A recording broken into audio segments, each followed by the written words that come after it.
Guys, deluded Guna, Daniele Rugani, Italian international, been capped 3 times, 22, 23 years of age, plays for Juventus. Yeah, let's get into it. We've been chasing him from 2013, 2014. I found out about him 2014, played at the Under-21 Championships in 2015.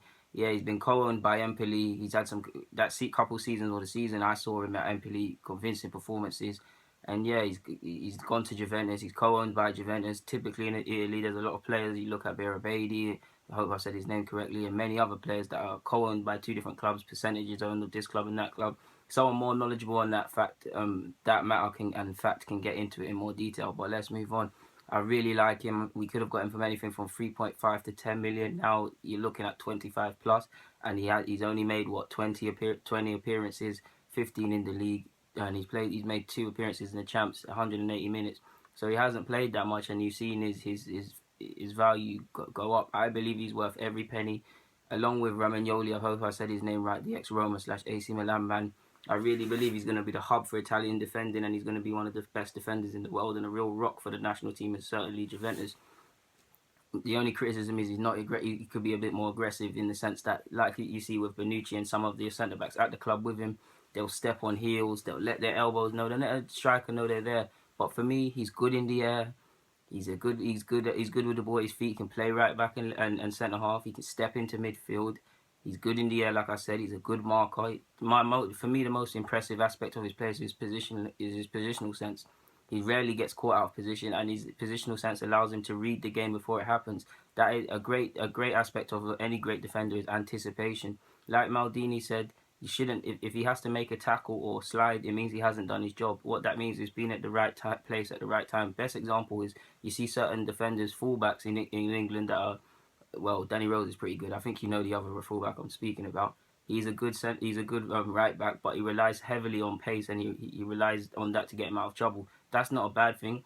But when you look at other defenders or whatnot, their pace or their strength or whatever is just a bonus. They don't rely on it. They just know it's there to get them out of a situation if it arises. And that's why he's so impressive. I mean, given his lack of pace as well, he's rarely caught out. He's rarely having to make tackles. And that just creates bookings and unnecessary bookings. In regards to bookings as well, he's very disciplined. He went a whole season or so with Empoli not getting a yellow card. I think his first yellow card of his career in Serie A was in January 2016. While we're talking about 2016, there was a game, if you can find it online, Juventus versus Roma in December. I was very impressed with him. Very impressed with Romagnoli, because he came into the side due to injuries and whatnot. Now, in regards to his long-term future, of course, Chiellini's 32 and Bonucci's 30. Of course, you'd think they're coming to... Well, Bonucci's not. He's got a couple of years. But Chiellini's in his twilight years. You look at Italy, typically a lot of players have gone there to... You look at AC Milan of old. You look at Juventus now. Mandzukic is going strong. Evra was there a couple of years ago.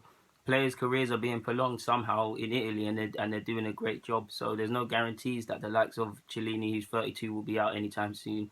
Bonucci's still going to be around. I think Rugani is definitely better than Benatia, but they've more or less got the same appearances for the season.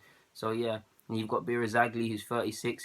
He could play 35, 36. He could play for a couple of years or a season.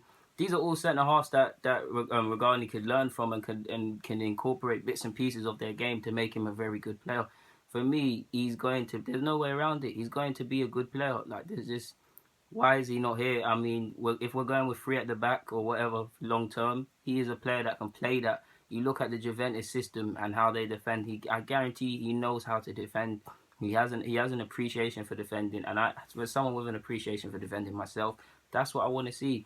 I think if they did want 25 million Juventus, I believe we should have paid it and pay every penny. Yes, there's other areas of the squad to address, but when you consider that this guy has quality to be world class, Koscielny's 31, turning 32 in his next birthday, and Gabriel's just not good enough, and there's a couple of whatever you say in regards to the other centre-halves, not to get into it, but he's someone we should consider making a bid for, in my opinion.